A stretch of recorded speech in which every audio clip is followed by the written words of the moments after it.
So this is a quick run through of the latest firmware for the Spotbox4k. So we're going to log in, and first thing we're going to do is have a quick look at the IP address, which we can do by pressing the menu button on the remote control.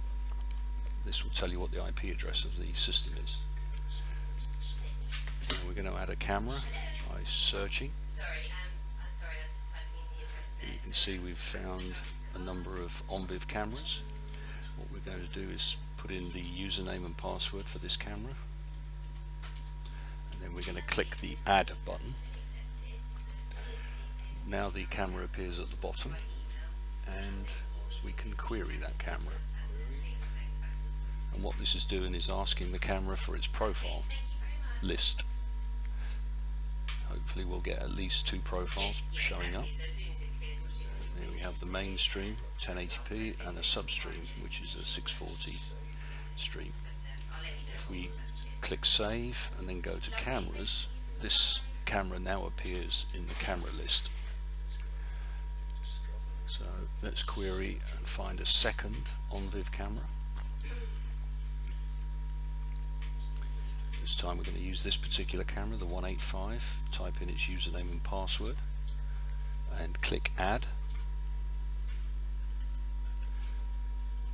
And the same again, you have to query it. So this is a 3-step process. You add, you query, and then finally you save. So if you can remember, it's a 3-stage process for each ONVIF camera. Later I'll show you how to do a manual entry. Okay, so we save it, then we go to the camera list, and now it will appear in the camera list here. So let's say we want to display these cameras in the 2x2 grid.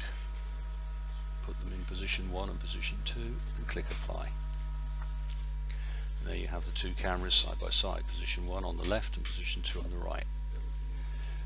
Another thing you can do is display them in the same position, but obviously to do that there has to be a timing issue, a timing element. So here we're going to put in 5 seconds, and the cameras will appear for 5 seconds before switching to the next camera. So here we have 5-second image from camera 1, and then another image for 5 seconds from camera 2, and then it will go back.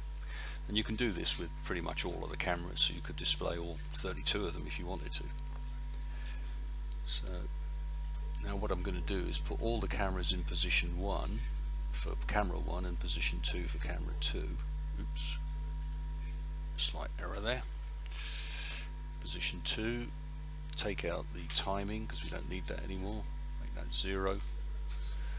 And then we have all of those in position 1, all of those in position 2. Click apply, and they all appear. Now, using your remote control, you can use the up, down, left, right buttons on the remote control to flip between the various views. So we're going to flip to the 3x3. Here you can see the cameras appear, and the 4x4. And also we can also go back to the 2x2, or we can display them in full screen by pressing the number. So in this case I press number 1 on the remote, and now number 2 on the remote.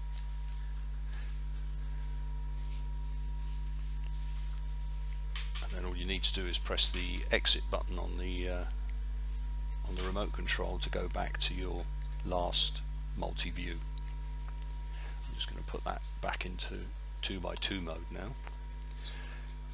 Okay, so that's how you select ONVIF and so on. Now the next thing is position. Position is the position of the text in green. So at the moment it's in position 1, which is the top left, and then you can go position 2, position 3 or 4.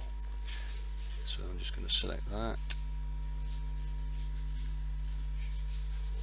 So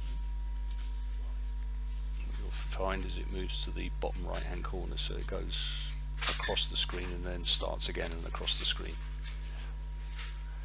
So let's find position 3, so that avoids it overwriting the actual camera information, which is in the top of the screen there.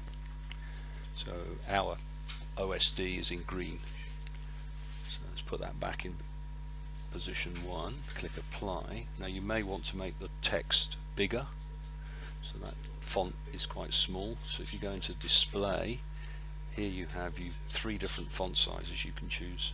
You can choose small, medium or large, click apply, and the font will increase in size. So that's another useful tip.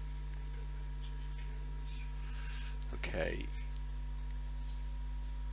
now here you can see I'm selecting the position of the actual font again. Put it in position 3 to get it out of the way of the camera's own OSD. Now another thing, if you go to the home button, you can actually see what the Spotbox is displaying, and here you can see camera 1 is displaying a 1080p stream, but actually on camera 2 it was only displaying a lower stream, the substream. And this is because the box automatically picks the highest resolution it can possibly display in each of the various modes. So you can see even in 4x4 it's got the substream. If you go back to 2x2, you'll see that the camera 1 is 1080p and camera 2 is a substream. Now I'll show you the reason for that. So if you go full screen on one of these cameras, it will show you that this is an H.265 camera, and it's actually, the mainstream has been set well above 1080p, so that's why it will only display that full resolution in the full screen mode. So the Spotbox is intelligent enough to know which of the profiles to use in which of the display modes, so it always picks the highest resolution it can possibly pick. You can also add a camera manually. So what you'll do here is type in an RTSP URL rather than an ONVIF. You can actually add an ONVIF as well, just by using the ONVIF URL. And just typing in RTSP URL semicolon 554, which is the usual, that's a URL for a Hikvision, but Axis will have different URLs, as will Bosch, etc. You need the username and password in case it's authenticated. Some cameras may not, but most are. Then click add, and now this manual camera has been added at the bottom. Save it, go to the camera section, and here you can see it's added as an RTSP. So I'm going to put that in position 3, click apply, and now you've got the ONVIF stream at the top and the RTSP at the bottom. So this is the same camera, but obviously you can find a different camera. So that's it. That's the new Spotbox4k.